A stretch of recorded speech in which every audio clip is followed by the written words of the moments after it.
Good evening. A Christmas Carol by Charles Dickens. Marley was dead, to begin with. There is no doubt whatever about that. The register of his burial was signed by the clergyman, the clerk, the undertaker, and the chief mourner. Scrooge signed it, and Scrooge's name was good for anything he chose to put his hand to. Old Marley was dead as a doornail. Scrooge knew he was dead. Of course he did. How could it be otherwise? Scrooge and he were partners for I don't know how many years. Scrooge was his sole executor, his sole administrator, his sole assign, his sole residuary legatee, his sole friend, his sole mourner. Scrooge never painted out old Marley's name, however. There it yet stood, years afterward, above the warehouse door, Scrooge and Marley. The firm was known as Scrooge and Marley. Sometimes people new to the business called Scrooge Scrooge, and sometimes Marley. He answered to both names. It was all the same to him.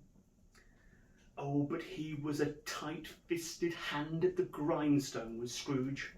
A squeezing, wrenching, grasping, scraping, clutching, covetous old sinner.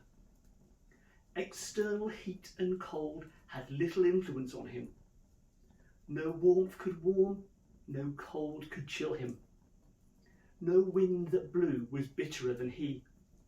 No falling snow was more intent upon its purpose, no pelting rain less open to entreaty. Foul weather didn't know where to have him. The heaviest rain and snow and hail and sleet could boast of the advantage over him in only one respect. They often came down handsomely, and Scrooge never did. Nobody ever stopped him on the street to say with gladsome looks, "My dear Scrooge, how are you? When will you come to see me?" No beggars implored him to bestow a trifle. No children asked him what time it was. No man or woman ever once in all his life inquired the way to such and such a place of Scrooge. Even the blind men's dogs appeared to know him, and when they saw him coming on, would tug their owners into doorways and up streets, and then would wag their tails as though they said, "No eye at all is better than an evil eye." But what did Scrooge care? It was the very thing he liked, to edge his way along the crowded paths of life, warning all human sympathy to keep its distance. Once upon a time, of all the good days in the year, upon a Christmas Eve, old Scrooge sat busy in his office. It was cold, bleak-biting, foggy weather, and the city clocks had only just gone 3, but it was quite dark already. The door of Scrooge's office was open that he might keep his eye upon his clerk, who, in a dismal little cell beyond, a sort of tank, was copying letters. Scrooge had a very small fire, but the clerk's fire was so very much smaller that it looked like one coal. But he couldn't replenish it, for Scrooge kept the coal box in his own room. And so surely as the clerk came in with the shovel, the master predicted that it would be necessary for them to part. Wherefore the clerk put on his white comforter and tried to warm himself at the candle, in which effort, not being a man of strong imagination, he failed. "Merry Christmas, Uncle! God save you!" cried a cheerful voice. It was the voice of Scrooge's nephew, who came upon him so quickly that this was the first intimation Scrooge had of his approach. "Bah!" said Scrooge. "Humbug!" "Christmas a humbug, Uncle? You don't mean that, I'm sure." "I do. Out upon a Merry Christmas! What's Christmas time to you but a time for paying bills without money? A time for finding yourself a year older and not an hour richer? A time for balancing your books and having every item in them through a round dozen of months presented dead against you? If I had my will, every idiot who goes about with Merry Christmas on his lips should be boiled with his own pudding and buried with a stake of holly through his heart, he should. Uncle, nephew, keep Christmas in your own way and let me keep it in mine. Keep it? But you don't keep it. Let me leave it alone then. Much good it may do you. Much good it has ever done you. There are many things from which I might have derived good, but which I have not profited. I dare say Christmas among the rest. But I am sure I have always thought of Christmas time, when it has come around, as a good time, a kind, forgiving, charitable, pleasant time. The only time I know of in the long calendar of a year when men and women seem by one consent to open their shut-up hearts freely and to think of people below them as if they really were fellow travellers to the grave and not another race of creatures bound on other journeys. And therefore, uncle, though it has never put a scrap of gold or silver in my pocket, I believe that it has done me good and will do me good, and I say God bless it. The clerk in the tank involuntarily applauded. Let me hear another sound from you, said Scrooge, and you'll keep your Christmas by losing your job. You're quite a powerful speaker, sir, he added, turning to his nephew. I wonder you don't go into Parliament. Don't be angry, uncle. Come, dine with us tomorrow. Scrooge said that he would see him. Yes, indeed he did. He went the whole length of the expression and said that he would see him in that extremity first. But why? Cried Scrooge's nephew. Why? Why did you get married? Because I fell in love. Because you fell in love, growled Scrooge, as if that were the only one thing in the world more ridiculous than a Merry Christmas. Good afternoon. Nay, uncle, but you never came to see me before that happened. Why give it as a reason for not coming now?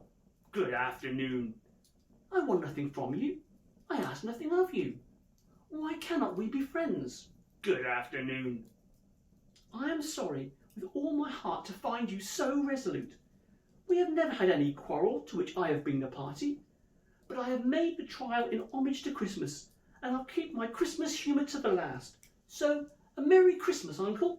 Good afternoon. And a Happy New Year. Good afternoon. His nephew left the room without an angry word, notwithstanding. The clerk, in letting Scrooge's nephew out, had let two other people in. They were portly gentlemen, pleasant to behold, and now stood with their hats off in Scrooge's office. They had books and papers in their hands, and they bowed to him. That's Scrooge and Marley's, I believe, said one of the gentlemen, referring to his list. Have I the pleasure of addressing Mr. Scrooge or Mr. Marley? Mr. Marley has been dead for 7 years. He died 7 years ago this very night. At this festive season of the year, Mr. Scrooge, said the gentleman, taking up a pen, it is more than usually desirable that we should make some slight provision for the poor and destitute, who suffer greatly at the present time. Many thousands are in want of common necessaries. Hundreds of thousands are in want of common comfort, sir. Are there no prisons?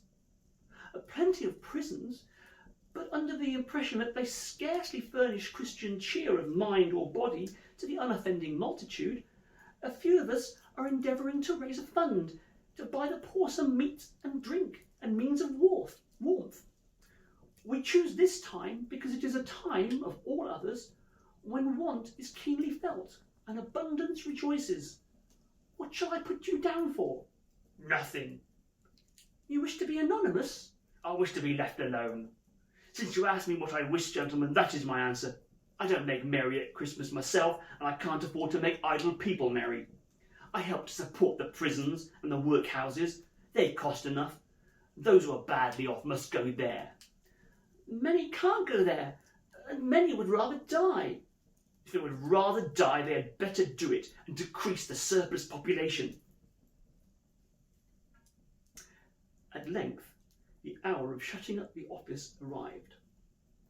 With an ill will, Scrooge, dismounting from his stool, tacitly admitted the fact to the expectant clerk in the tank, who instantly snuffed his candle out and put on his hat. "You'll want all day tomorrow, I suppose?" "If quite convenient, sir." "It is not convenient, and it's not fair. If I was to stop half a crown for it, you'd think yourself mightily ill-used, I'll be bound." "Yes, sir." "And yet you don't think me ill-used when I pay a day's wages for no work?" "It's only once a year, sir."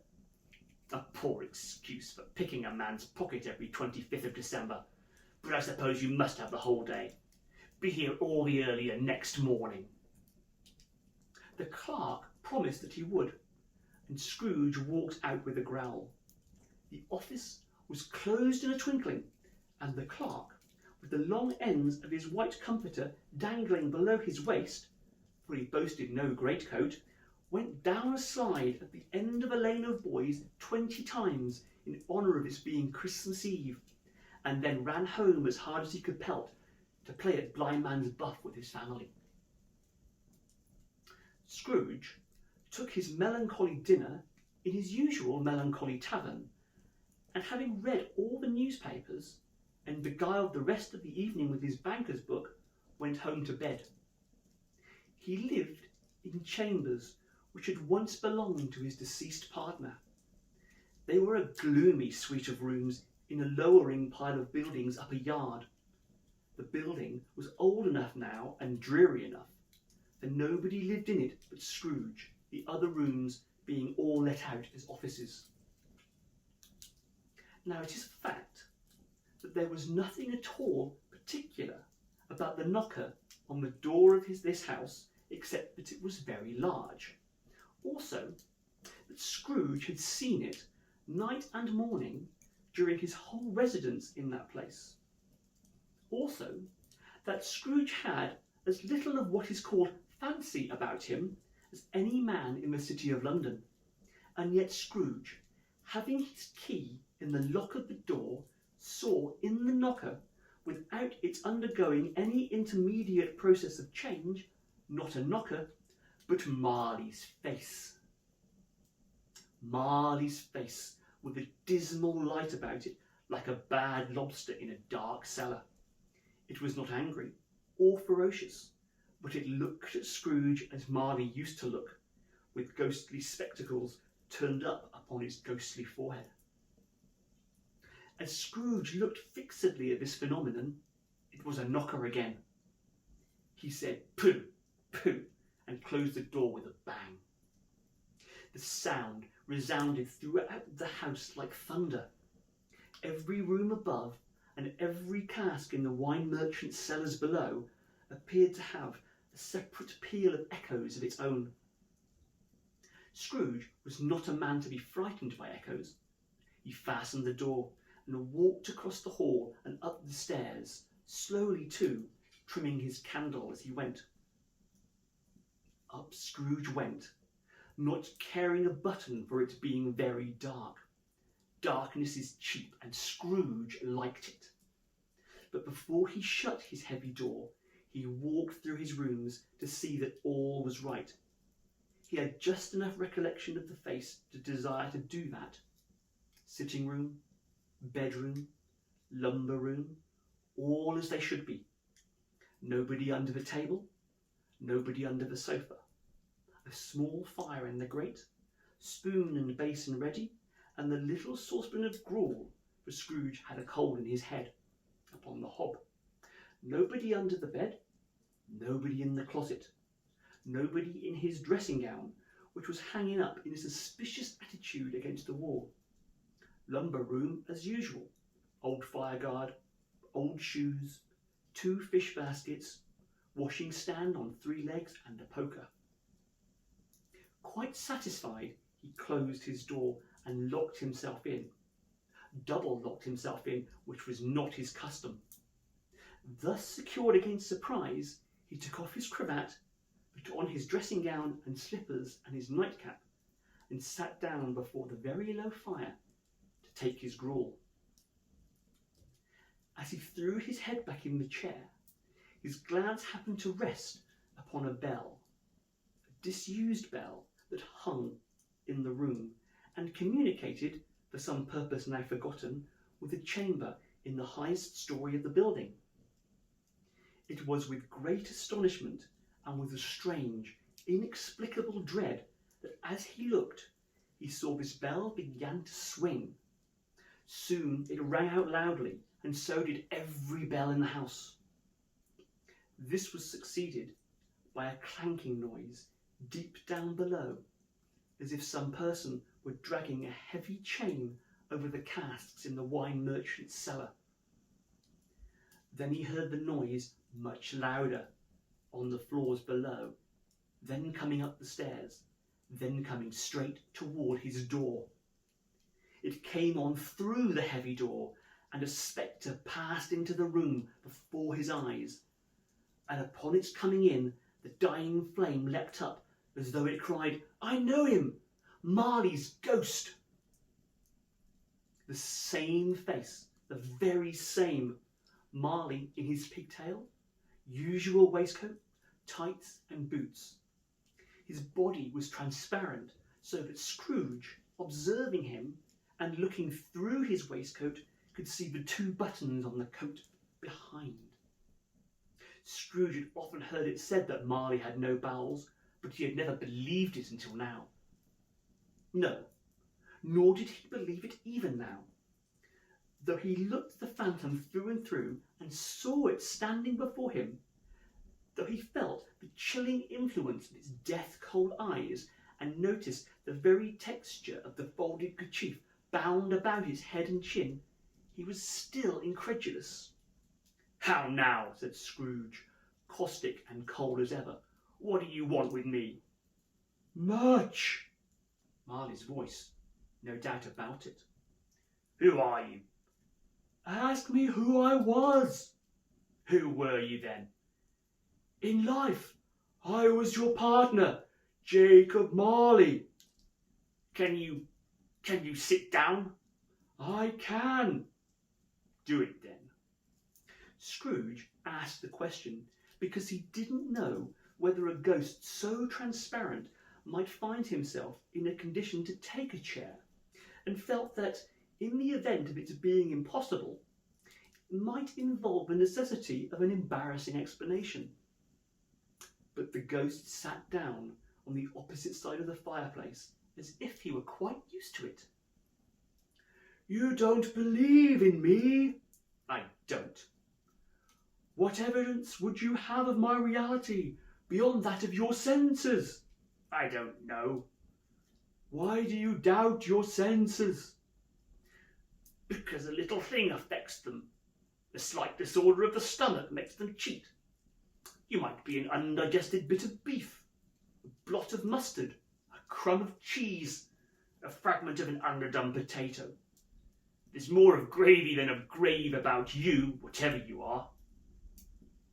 Scrooge was not much in the habit of cracking jokes, nor did he feel in his heart by any means waggish then. The truth is that he tried to be smart as a means of distracting his own attention and keeping down his horror.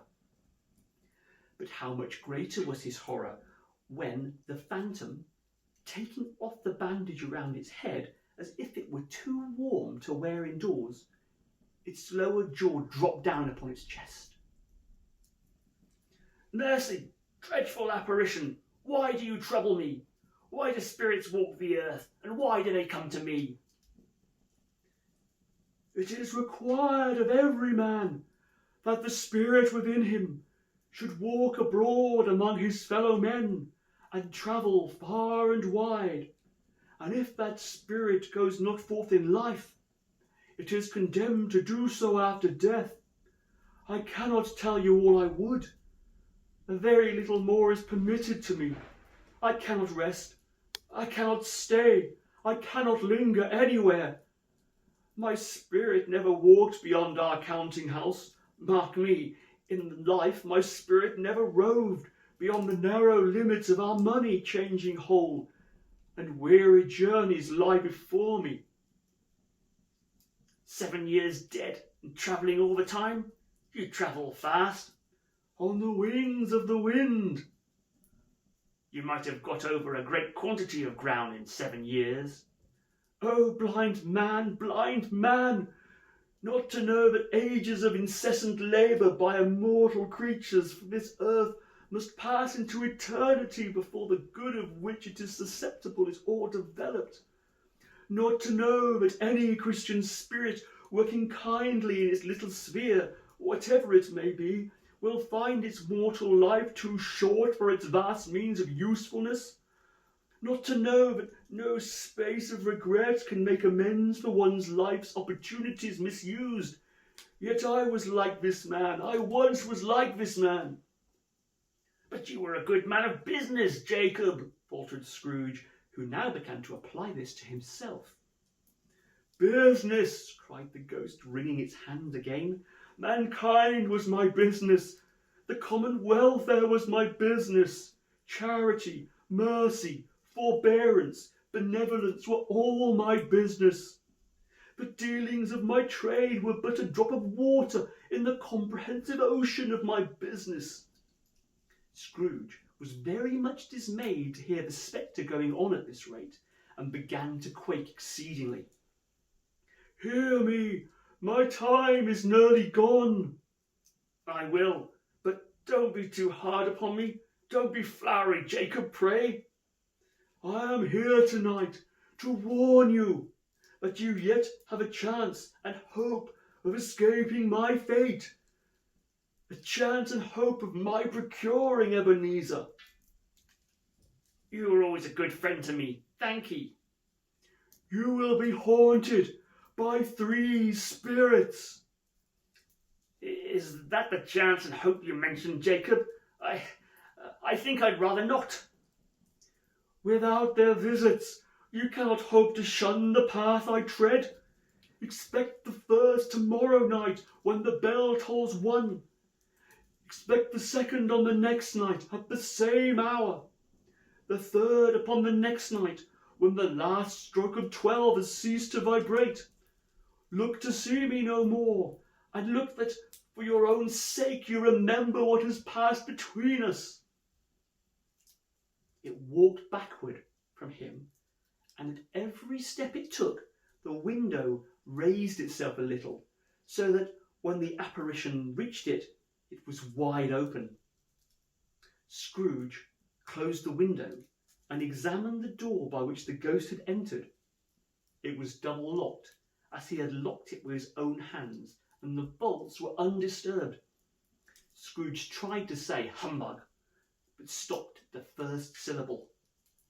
And being, from the emotion he had undergone, or the fatigues of the day, or his glimpse of the invisible world, or the dull conversation of the ghost, or the lateness of the hour, much in need of repose, he went straight to bed without undressing, and fell asleep upon the instant.